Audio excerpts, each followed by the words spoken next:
please excuse any errors as I have not been sleeping very well at all. I might have to pause for 1 to 2 days as I finish my art assignment. I want my GPA 4.0. Cough. Edit. So anyone who reads the raws and come back to read my version should know that I don't follow the text 100%. It's at the level where I even completely rewrite it because A, author contradicts himself, B, I sometimes change fourth wall narration to Brendel's first-person thoughts to make it more immersive. C, I remove a lot of redundant stuff. D, I dismiss cliché writing almost entirely. The latest chapters I'm tealing seem to be on a roll with Brendel's long monologues plus author's fourth wall, so I'm editing it pretty heavily. I'm almost 99.99% certain that you guys won't notice anything strange, since no one's complaining yet on PWP. But just so you know, Chapter 28, Heaven. The half plate of the Wind Empress. Brendel opened the heavy bag and took a look inside. He rubbed his temples after finding the copper-colored armor tucked neatly in it. It's no wonder, then. It's no wonder why the mature rotten beast could not drag Freya away. This armor was protecting her. Why didn't you wear this? The armor shone with light the last time I wore it, and I was afraid Madara's undead would see me. I wanted to wait for daytime when it a little brighter. Light? It's a green color light that wraps around the armor sigils. That's called the wind's feathers. It's not light. Brendel sighed when he saw her looking puzzledly at himself. This was the most basic knowledge in the game, so he did not expect Freya not to know it at all. He could only pick up the armor and explain it to her. The half plate of the Wind Empress was the product of the blacksmith Saint Orso. Just like his ring, the armor had the sigil of the Wind Empress, but these items had their own additional trademark from the creators. For example, the true ring of the Wind Empress were made by the Druids, while Saint Orso placed his own kingdom's emblem on the armor. Brendel's ring was a replica and might have been made from a human wizard. Strange, even if it was a replica, Brendel's grandfather should not have owned this particular equipment. He was unable to gather any useful information from his memories, so he stopped thinking about it. If he was to look at it as a gamer, then this might be a hidden mission, but that would also have to be done later when he was able to find that lame merchant in the Black Pepper Street. On the other hand, this armor plate definitely came from elven hands. This was an equipment specifically made for the elven guards by the elves. But ever since the year of the returning light, there were hundreds of such armor plates that were brought into various kingdoms, so they were not particularly valuable. In the game's equivalent, it was a 15 odds equipment. The wind's feathers was added onto the armor's Wind Empress sigils. It was a type of magic that reduces incoming force, or the game equivalent of reduce incoming damage. Plant creatures were particularly affected by this type of magic, so it was not a surprise that the mature rotten beast had their strength sealed to a significant degree. The thing that Freya did not know was the light that came from Wind's feathers could only be seen if it activated against enemies' attacks. Freya felt incredibly embarrassed as Brendel explained. She felt like she was a country bumpkin and made a laughing stock out of herself. Her head kept lowering until she finally grumbled in a tiny voice. Why didn't tell me this earlier? Am I a mind reader? A telepath? Or Mother Marcia? Brendel refuted in his mind. But he understood that he had subconsciously treated many things like it was common knowledge and caused some misunderstanding. It was difficult to adjust his gamer's habits as he had immersed himself in the Amber Sword for years. When he saw Freya's crimson face and her arms hugging the bag tightly, he felt that he did not need to ask why she did not throw the bag away. It was because he was the one who entrusted the armor to her. Brendel felt quite pleased that she trusted in his armor that he gave to her this much, and did not have the heart to scold her anymore. This equipment is not a living thing, but you are. No matter how precious this might be, you have to protect yourself first if you encounter a situation like this again, understand? He said. I'm sorry. How about the third militia? I handed things over to Little Phoenix. Little Phoenix? Yes, Uncle Martin told me that he might be the most hopeful person in Bucha to make it big, so I used to take care of him and hope that he would become Bucha's pride, but I thought that you might be right. How could he grow without tempering himself? You might have thought it through, but did Irene agree on it? Brendel sighed again with relief. Freya had walked out from her little world. He thought she might still insist on making the same naive decisions, but realized after her composed behavior that she had grown instead. Irene and I have the same idea. He nodded. He was able to relax as the squadron's affairs were settled. It was fortunate that there wasn't much of a problem in the militia, even though Freya's a little headstrong and somewhat of a petty person, but she's a reliable partner. But it really bugs me that she did not throw away the bag at that critical moment. Then again, I feel really touched. Ha! This is a heavy friendship. He turned back and discovered Romaine, who was separated by a campfire, studying the cave they were using to avoid the enemies. It was as if the cave was some sort of rare treasure to her. He wondered if she would ever be worried about her surroundings.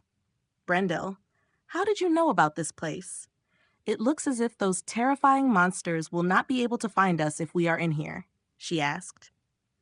Freya nodded. But we can't keep hiding here forever. When the day is a little brighter, let's set off. Brendel also nodded. Both of them were right. The Zivale pathway had several hiding places, and back then, in that fateful year, countless nightingales and hunters paid with their lives to seek out this passageway, allowing the players to avoid the majority of the golden demonic tree's servants and get close to this boss. Boss directly written in English. But it had two caveats. The first one was the need to travel all the way to the heart of Zivale's pathway, into the Forbidden Garden. There were several broken ridges, and they had to use a rope to go across. What would await them would be a bunch of personal guards of the golden demonic tree. Despite these enemies, he was confident that he could handle it. The second difficult point was leaving from the Forbidden Garden shadow passageway. He needed Griffon's crystal key, which was hanging from the golden demonic tree's branches. In the past, he killed the boss and took it away. But Brendel had to improvise this time. He roughly enacted the entire process in his mind, and if there was any situation that suddenly cropped up, he would have to handle it on the fly. A perfect plan could only exist in novels, and it could not be done in reality. This was the importance of having a trump card, and why Brendel placed so much importance in the Ring of the Wind Empress. He took out the soul gem to check on it in detail under the fire. The heavy item looked more like obsidian, but a wizard would be able to differentiate it if they poured energy into it, while a normal human being would be to see the differences visually if they were familiar with it. Brendel brought it near to the campfire, and the crystal immediately looked like it was about to evaporate. This proved it was a soul gem. The power of the soul was extremely unstable under fire if there was no protection, and it explained why Madara's lower-ranked undead feared fire. What is that? Romaine asked curiously. He placed the crystal to his ring and infused 10 osits worth of power into it. The crystal first darkened a little before turning a little more transparent. Pouring any more power would be a waste. He considered using the gargoyle statue. He would have the best chance of repairing and activating it, but ultimately gave up on it. There were at least 300 different command combinations to activate it, and he spent the entire night testing it out, half of the command's combination without succeeding. The remaining 20 OZ equals 20 XP was not something meager either. It would probably take 100 XP to completely repair the statue. What else can I do with this then? Keep this and wait for another use? To the current Brendel, XP that was used now would be useful XP. He needed to raise his strength urgently. He could only change the world by surviving right here and now. Use it on myself, or add it to a skills XP bar. But the ratio is just plain terrible. 10 XP needed to change into 1 AP. Plus, there are no skills right now that I need to learn from the mercenary profession. But I can't possibly waste it to level up the militia's level, right? I have to at least wait till I have an abundance of XP. Brendel felt he was in between a rock and a hard place. He checked the outside sky again. It was starting to become fairly bright, and they were ready to move off. The servants relied on phototaxis receptors, sounds, and mana ripples to sense their surroundings, so there was no difference to them be it day or night. Humans would have an easier time if they traveled in daytime, as the light from the torch flames were a giveaway to the rotten beasts. His hand searched within his pockets to see if there was anything else that he could use.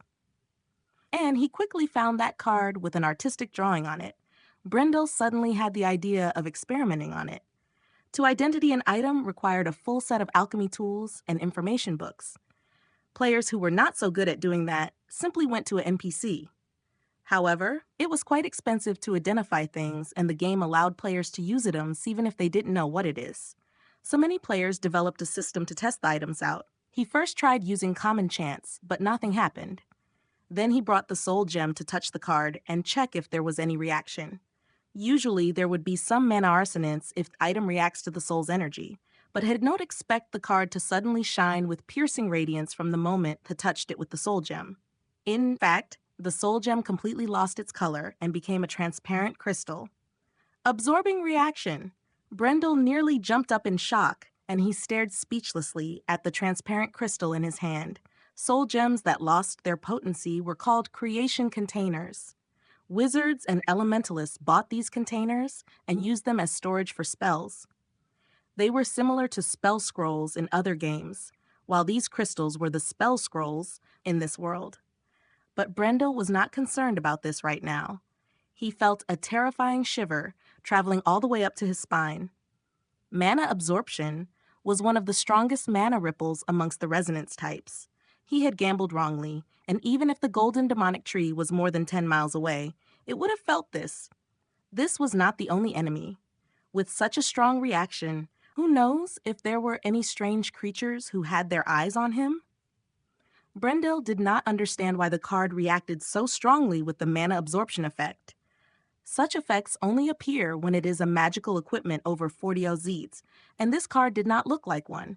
Brendel quickly made his decision and stood up. Freya and Romaine naturally looked at him in surprise when they saw the light. "We're leaving. Now."